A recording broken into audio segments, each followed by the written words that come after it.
اللہ کی ہے. اس نے کہا آپ بیعت نہیں کر رہے، یزید کی حالات آپ کے حق میں درست نہیں ہیں، آپ نہیں جائیں گے. امام روک گئے. ظہر کی نماز کا وقت ہوا تو حضرت علی اکبر امام حسین کے بڑے صاحبزادے انہوں نے اذان ظہر پڑھی تو حور بن یزید کے لشکر نے امام حسین کے پیچھے نماز ادا کی. کہا بھئی تم مقابلے میں آئے ہو نماز پیچھے پڑھتے ہو؟ کہا حضور مقابلہ تو تلواروں سے کر رہے ہیں پر ہمارا دل تو مانتا ہے نا کہ مصطفیٰ کا نواسہ بڑی شان والا ہے. حر بن یزید نے 3 نمازیں لشکر سمیت امام حسین کے پیچھے پڑھی ہیں، 3 نمازیں، ظہر اثر اور مغرب. پھر امام حسین کے سامنے شرائط پیش کی کہ آپ کو یہاں گھیر لیا گیا ہے، یہاں آپ بیعت کریں گے، یہاں جنگ کریں گے، 2 ہی باتیں. امام حسین نے فرمایا نہیں بھائی بیعت تو میں نہیں کرتا، اس کے علاوہ تم جو کہتے ہو میں کرنے کو تیار ہوں. اس نے خط لکھا عبید اللہ ابن زیاد کو، ایک بندہ دوڑایا پیچھے کوفے، چند میل پہ کوفہ تھا. کہا وہ نہیں مان رہے، کیا کرنا ہے؟ تو حسین ابن علی ہے، میں زیادہ دیر انہیں روک بھی نہیں سکتا. انہوں نے پیغام دیا حر بن یزید کو کہ کرنا کچھ بھی نہیں، ان کا پانی بند کر دو، بلیک میل کرو، کھانا پانی نہیں ملے گا، چھوٹے چھوٹے بچے ہیں، خود ہی مان جائیں گے.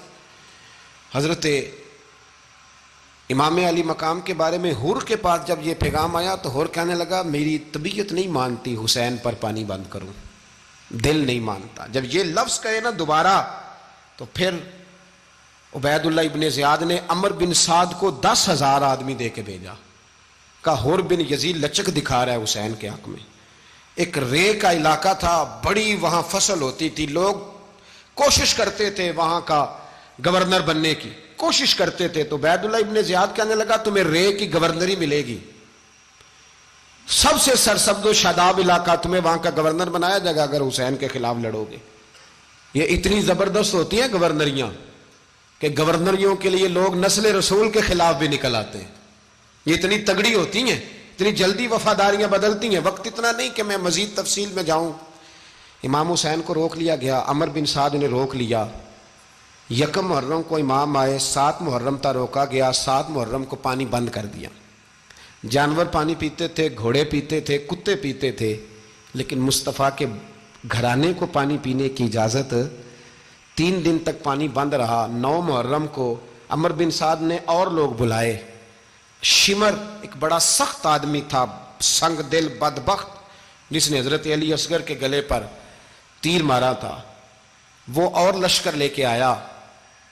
رات کو کہنے لگا امام حسین رضی اللہ تعالیٰ عنہ سے کہ بس بڑا ہو گیا، یہ 9-10 محرم کی درمیانی رات، یہاں آپ جنگ کریں گے یا آپ بیعت کریں گے، 2 ہی باتیں. امام حسین اندر گئے، سیدہ زینب سے مشورہ کیا، باہر آئے، فرمایا بات وہی ہے جو پہلے دن والی ہے. امام حسین رضی اللہ تعالیٰ عنہ نے فرمایا بھئی بیعت تو میں نہیں کرتا، باقی جو تمہارا پروگرام ہے. شمر اور ابن سعد کہنے لگے پھر جنگ کے لیے تیار ہو جائیں. کیا انداز ہے امام حسین کا. فرمانے لگے کل جنگ کروں گا، مجھے پتا تو ہے جنگ کا نتیجہ کیا نکلنا ہے، 1 رات مجھے دے دو تاکہ میں کھل کے اپنے رب کی عبادت تو کر لوں. حسین نے جانا ہے، مجھے پتا ہے کل رزلٹ 72 اور 22,000 کا کیا 1 رات مجھے دو، میں مالک سے راز نیاز تو کروں. میں گویا اس سے پوچھوں تو صحیح کہ مالک میرے والد بھی شہید ہیں، بھائی بھی شہید ہیں، نانا کو بھی دکھوں میں دیکھا ہے، تو اب میری باری ہے تو مالک میں حاضر ہوں، مجھے موقع تو دو. اس لیے کہ میرے نانا نے بدر میں بھی ساری رات عبادت کی تھی، صبح مجھے موقع دو. اور دنیا کا اصول ہے جب کوئی موقع مانگتا ہے تو دیا جاتا ہے. یہ دونوں کہنے لگے کوئی موقع نہیں. حر بن یزید پیچھے سے بولا، کہنے لگا نہیں بدتمیزی نہ کرو، حسین کو موقع دو، تمہیں دینا پڑے گا. موقع دیا. حر بن یزید نے پھر منت کی، کہا حضور آپ مہربانی کرے مان جائیں. فرمایا ماننے والا کھاتا کوئی نہیں. یہ بڑا مشکل کام ہے بھائی، ضمیر کا سودا اب تو عام ہو گیا، بازار لگتے ہیں، ریٹ لگتے ہیں، اپنی اپنی چاہتوں پہ لوگوں نے اپنے اپنے انداز سجائے ہوئے ہیں. کوئی آدمی بس اچھے طریقے سے نام لے لے تو بس ہم اس کے پیچھے چل جاتے ہیں. اب تو عام ہو گیا یہ معاملہ. امام حسین نے فرمایا ہو ہی نہیں سکتا، ممکن ہی نہیں ہے. ساری رات عبادت میں گزری، ریاضت میں گزری. تہجد کا وقت ہوا تو گھر والوں کو بلایا، فرمایا دیکھنا تمہاری سی کی آواز نہ باہر آئے، خبردار سی کی آواز نہ آئے. اور امام زین العابدین سے فرمایا تو بیمار ہے، تو جہاد نہیں کرے گا، لیکن خیال رکھنا پیچھے. اور بڑی قیمتی بات بتا رہا ہوں، ہماری بیویاں کسی کے گھر میت ہو جائے تو 4 دن بخار نہیں اترتا. امام علی مقام نے سیدہ زینب سے فرمایا تو بڑی ہے، میری بہن ہے، پیچھے سارے بچے ہیں، جوان ہیں، ان کے حوصلے تیری ذمہ داری ہیں۔ صبح جنگ کا طبل بجنے لگا، فجر کی نماز پڑھی، سورج چڑھا، 10 محرم کا دن، جمعے کا وقت، جناب سیدنا امام حسین رضی اللہ تعالیٰ عنہ نے ریت پر سجدے کیے، لمبے سجدے، لمبی نماز، سورۃ الشمس کی آیات دوسری رکعت میں پڑھی تو سارا کربلا گونجنے لگا۔ کیا انداز تکلم تھا امام علی مقام کا۔ نماز مکمل ہوئی تو حور بن یزید، عمر بن سعد اور شیمر سے کہنے لگے واقعی حسین سے لڑو گے؟ پتہ نہیں کون ہے۔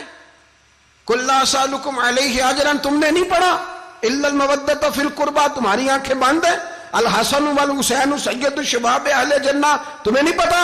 کہنے لگا چپ کر، حکومت نظر آ رہی ہے۔ اور بن یزید کہنے لگے پھر میرا بھی فیصلہ سنو، مجھے حکومت نہیں چاہیے، مجھے جنت چاہیے۔ حکومت نہیں چاہیے۔ امام حسین کی پہلی فتح دیکھیں، اور بن یزید ایڑی لگا کے نا یزید کے لشکر سے نکل کے امام حسین کے لشکر میں شامل ہو گیا، اور پہلا شخص جس نے امام حسین کو روکا، امام حسین کے نام پر پہلا سر بھی اسی شخص نے کٹایا ہے۔ لیکن یزید کی قبر پہ لعنت بھی کوئی نہیں برساتا، اس کا محل تھا بہت بڑا، لیکن جب لوگ کربلا میں امام حسین کو سلام کرنے جاتے ہیں تو قدموں میں حور بن یزید کا مزار بھی بنا ہوا ہے، اس کو بھی سلامی دی جاتی ہے۔ اور اب ہم اکیلا حور بن یزید نہیں کہتے، ہم کہتے ہیں حور بن یزید رضی اللہ تعالیٰ۔ اب ہم اتنی تعظیم کرتے ہیں اس حور کی۔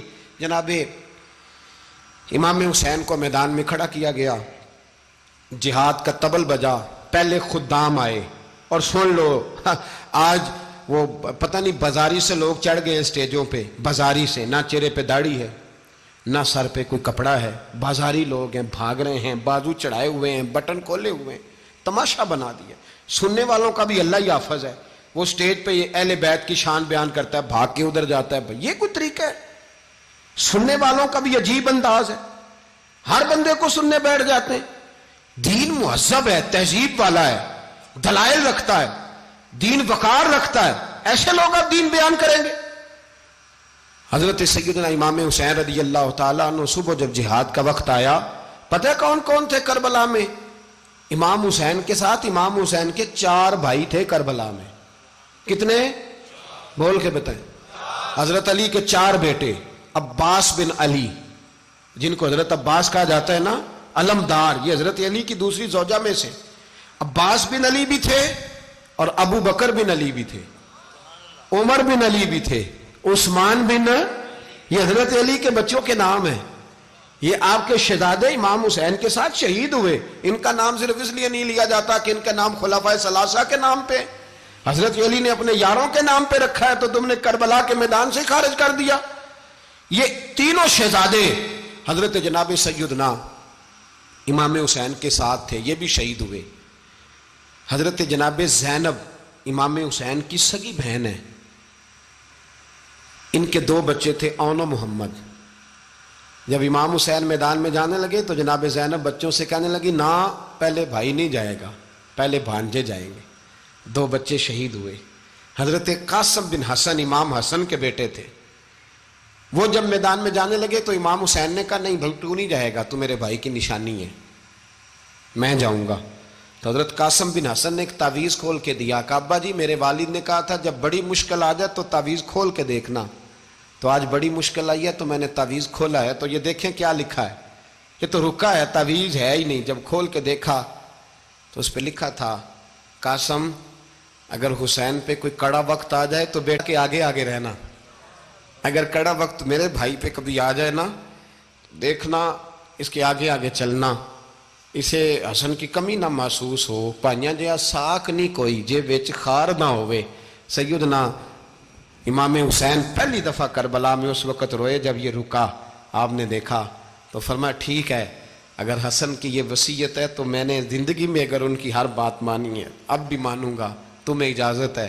جناب قاسم بن حسن 16 سال کا جوان جب میدان میں نکلے تو ہائے ہائے پتہ نہیں کہاں سے آ گئی ہے۔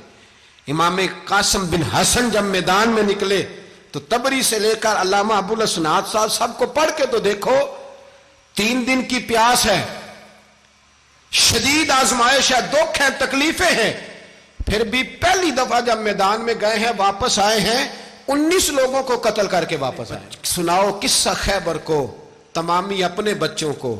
علی کی داستان سن کے دلوں سے ڈر نکلتا ہے. علی کی داستان سن کے دلوں سے، یہ جو بچے ڈر رہے ہیں نا، وہ چمگادڑ آ گئی، کاکروچ آ گیا، یہ خوف نکل جائے گا اگر حضرت قاسم بن حسن کی بات سنیں گے. درجنوں لوگ آپ نے قتل کیے. ایک دفعہ آئے، کہا چاچا یزید کا لشکر تو بڑا بزدل ہے، اگر چند قطرے پانی میرے حلق سے گزرے تو میں سارے کاٹ کے لے آؤں گا آپ کے پاس، چند قطرے. لیکن تھوڑی دیر گزری، عمر بن سعد کہنے لگا اکیلے اکیلے جاؤ گے تو علی کا پوتا ہے، یہ سب کو مار دے گا، کٹھے جاؤ. چاروں جانب سے تیر برسے، ایک تیر لگا آ کے گردن کے پیچھے، بس جناب سیدنا قاسم بن حسن گھوڑے سے نیچے گرے. تو جناب زینب حوصلہ کر کے آنسو سمیٹ کے کہنے لگی میں دیکھ رہی ہوں پردے کے پیچھے سے حسین میرے بھائی کا بیٹا گر گیا ہے، جا اسے اٹھا کے لا. حضرت امام حسین ان کو اٹھا کے لائے تو امام حسین نے سینے سے لگایا ہوا تھا تو ان کے پیر، ان کا قد لگتا تھا امام حسین سے زیادہ ہے. اٹھا کے لایا، لٹا دیا گیا. امام حسین کے اپنے بڑے بیٹے میدان میں نکلنے کو، علی اکبر نام ہے، جب جن لوگوں نے حضور کو نہیں دیکھا تھا وہ جب کہتے نا ہم نے نبی پاک کا دیدار نہیں کیا تو بتاؤ کس طرح کے تھے، تو بتایا جاتا تھا کہ جناب علی اکبر کا دیدار کرو، ہم شبیہ مصطفیٰ. اور جب وہ گلیوں میں نکلتے تھے تو عورتیں چھتوں پہ چڑھ جاتی. جناب علی اکبر رضی اللہ تعالیٰ عنہ تلوار لے کے میدان میں نکلے، جوان بیٹے دینے بڑے مشکل. او یارو رٹا کیا ہے یہ تو بتاؤ، کہ ظالم آدمی حکمران، یار یہ رٹا ہے، ایک ظالم کا رستہ روکنا ہے، اس رٹے کے لیے ہم شبیہ مصطفیٰ. جناب سیدنا امام علی اکبر میدان میں نکلے، بڑے لوگ مارے، بڑے. پھر ایک تیر ان کے بھی گلے میں لگا، اور جب وہ گرے نا زمین پہ تو حضرت امام حسین دوڑ کے آئے، دوڑ کے، اور جب تشریف لائے تو ان کے گلے سے تیر کھینچا تو ایک جملہ لکھا ہے صاحب تبری نے، اس نے حد کر دی. کہنے لگے تیر کھینچا تو امام حسین کی آنکھوں میں آنسو آئے. کہنے لگے کاش جناب ابراہیم آج میرے سامنے ہوتے تو میں انہیں کہتا کہ آپ نے تو بیٹا ذبح کرتے وقت آنکھوں پہ پٹی باندھی تھی، دیکھو میں کھلی آنکھوں سے بچے ذبح کر رہا ہوں، کھلی آنکھوں. کاش جناب ابراہیم خلیل ہوتے تو انہیں کہتا.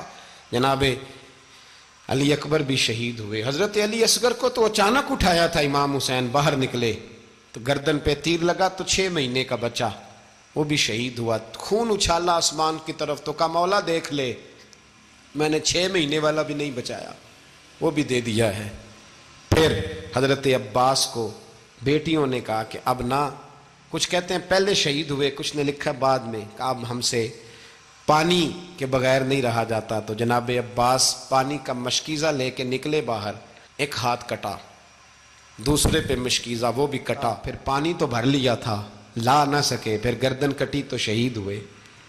بچوں کی بھی شہادت ہوئی. پر جب ان کا لاشا اٹھایا تو امام حسین کہنے لگے مولا اب نہ حسین کی کمر کمزور ہو گئی ہے، اب کمزور ہو، اور بھائی ایک میت ہو جائے تو 4-5 دن تو پوری آنکھیں نہیں کھلتی، کیسا جری خاندان ہے. تھوڑی دیر گزری تو امام علی مقام نے پٹکا باندھا، سر پہ دستار باندھی، مولا علی کی تلوار پکڑی، نبی پاک کا امامہ باندھا اور گھوڑے پہ سوار ہوئے. تو کہنے لگے زینب گھر تیرے حوالے اور میں اللہ کے حوالے، گھر تیرے حوالے اور میں. اور پھر امام حسین نکلے، امام علی مقام نکلے.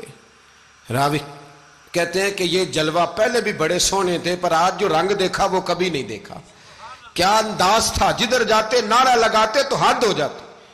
اتنے لوگ امام حسین نے کاٹے، اتنے کاٹے، پھر واپس پلٹ کے آئے اور کہنے لگے زینب ذرا پردے کے پیچھے سے دیکھ تو صحیح میری بہن، ان بزدلوں کو جرت ہی نہیں ہو رہی حسین کے مقابلے میں آنے. ایک دوسرے کو دھکا دیتے، تو جا تو جا. پھر اکٹھے وار ہوئے. یہ کون ہے کٹا ہوا، لباس ہے پھٹا ہوا، یہ بال یقین حسین ہے، نبی کا نور عین ہے. پھر چاروں جانب سے تیر برسے.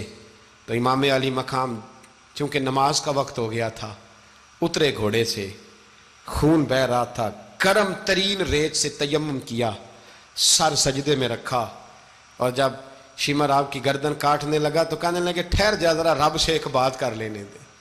اور پھر بولے امام حسین, کہنے لگے مالک تو اب بتا کہ حسین سے راضی ہے کہ ناراض ہے, تو بتا. تو پھر ایک آواز آئی, یا ایتھا النفس مطمئنہ ارجعی الی ربک راضیۃ مرضیہ. فرمایا نفس مطمئنہ واپس آ جا, تو اللہ سے راضی ہے, اللہ تجھ سے راضی. امام حسین وہاں شہید ہو گئے. اب یہ قافلہ امام حسین کا سر کاٹ, ذرا دیکھنا غور کرنا, سر کاٹ کے نیزے پہ رکھا ہے, جسم کربلا میں پڑا ہے, عورتوں کو گھوڑوں پہ بٹھا کے لے جایا گیا یزید کے دربار میں. یزید, پہلے عبید اللہ ابن زیاد نے بدتمیزی کی, پھر یزید نے کی. سعودی عرب کا ایک مولوی بول رہا تھا, سعودی عرب کا, ان سے بھی بڑا عشق ہے, جس نے تقریر سننی ہو میرے پاس ہے. ہمیں لوگ مشورے دیتے ہیں کہ جو یزید کو اچھا کہے اور حسین کو باغی کہے اس کو ہم امام مان لیں. اس بے شرم بے حیا کو جو نبی پاک کے گھرانے کے بارے میں بکے اسے امام. سعودی عرب میں مسجد نبی میں درس دینے والا جس نے تقریر سننی ہو میرے پاس ہے. وہ کہتا ہے یزید تو بڑا اچھا آدمی تھا, اس نے تو بڑی خدمت کی, تو میں نے اسے کہا رشتہ داری کر لیا یزید کے ساتھ, قریب ہو جا. شرم نہیں آتی؟ آج بھی نبی پاک کا دل دکھاتے ہو, حیا نہیں آتی, خیال نہیں آتا. اور لوگ گھر میں بیٹھ کے باتیں کرتے ہیں, کہتے ہیں جی جو بیت اللہ میں ہو وہ بھی برا ہو سکتا ہے. بیت اللہ میں تو 360 بت بھی تھے, وہ اچھے تھے. مدینے میں تو 360 منافق بھی رہے, پوری سورہ منافقون نازل ہوئی, وہ اچھے تھے. عجیب تماشا بنا دیا لوگوں نے مذہب کا. وہ آج بک رہا ہے, آج میرے پاس ویڈیو آئی ہے, کہتا ہے یزید نے تو بڑی خدمت, تو عبید اللہ ابن زیاد نے قتل کیا. بے شرمو, اگر عبید اللہ ابن زیاد نے بھی قتل کیا تھا تو حکومت کس کی تھی؟ بولیں, بول کے بتائیں. تو پھر یزید نے عبید اللہ ابن زیاد کو سزا کیوں نہیں دی, بلکہ ایک جگہ 2 گورنریاں دی اس کو, یہ حال کیا. بلکہ سنو جو حدیث پاک میں آتا ہے وہ یہ ہے کہ یزید چھڑیاں مار رہا تھا, چھڑیاں امام حسین کے لبوں پہ. تو نعمان بن بشیر صحابی تھے, بول پڑے, کہنے لگے او یزید بدبخت, ہاتھ پیچھے اٹھا, مجھے اللہ کی عزت کی قسم میں نے سینکڑوں بار نبی پاک کو ان ہونٹوں کو چومتے دیکھا ہے. حضرت جناب زینب عورتوں کے مجمع میں پیچھے ہو کے بیٹھی ہیں. یزید کے پاس جب پہنچا لشکر تو یزید کہنے لگا دیکھو اللہ نے مجھے عزت دی اور میرے مخالفوں کا کیا حال ہوا. تو بی بی زینب بول پڑی, اتنے صدمے سہے پر آواز توانا ہے, جاندار ہے. حضرت سیدہ زینب نے جب سنا نا کہ یہ کہہ رہا ہے کہ مجھے اللہ نے عزت دی, تو جناب زینب بولی. نعمان بن بشیر کہتے ہیں بی بی بولی, اتنے صدمے ہیں پر جناب زینب بولی اللہ اکبر. اس انداز میں بولی کہ پہلے قرآن مجید کی آیت پڑھی, کہنے لگی وَتُعِزُّ مَن تَشَاءُ وَتُذِلُّ مَن تَشَاءُ بِيَدِكَ الْخَيْرُ إِنَّكَ عَلَىٰ كُلِّ شَيْءٍ قَدِيرٌ. اور پھر کہنے لگی یزید تو بکتا ہے, کہتا ہے کہ تو عزت والا ہو گیا, یہ تیری حکومت ہے, 4 دن گزرنے دے, تجھ پہ کوئی لعنت بھی نہیں برسائے گا, اور میرے بھائی کا قیامت تک ممبروں میں اور خطبوں میں ذکر ہوا کرے گا, وقت گزرنے دے. جب جناب بی بی زینب بول رہی تھی تو حضور کے ایک نابینا صحابی پاس بیٹھے تھے, جناب نعمان بن بشیر کا ہاتھ ہلایا, ہلا کے کہنے لگے کیا علی آ گئے؟ تو علی کی آواز لگتی ہے, جبریل امی بول رہے ہوں جیسے, حکمت کے گوہر رول رہے ہوں جیسے, دربار دمشق میں بی بی زینب کا خطاب منبر پہ علی بول رہے ہوں جیسے. میرے بھائی بس کربلا والا قافلہ تو مدینے پہنچ گیا. 3 سال یزید نے حکومت کی, شرابیں عام ہو گئیں, مکے پہ حملہ ہوا, خانہ کعبہ کا غلاف جلا, مدینے پہ اس نے حملہ کیا. 3 دن مسجد نبوی میں اس نے گھوڑے باندھے, مسجد نبوی میں صحابہ کو نکال کے اپنا اس نے امام مقرر کیا, لیکن پھر امت نے اسے قبول نہ کیا. پھر وہ رسوا ہوا اور آج تک وہ رسوا ہے, لیکن امام حسین کا نام کل بھی زندہ تھا اور آج بھی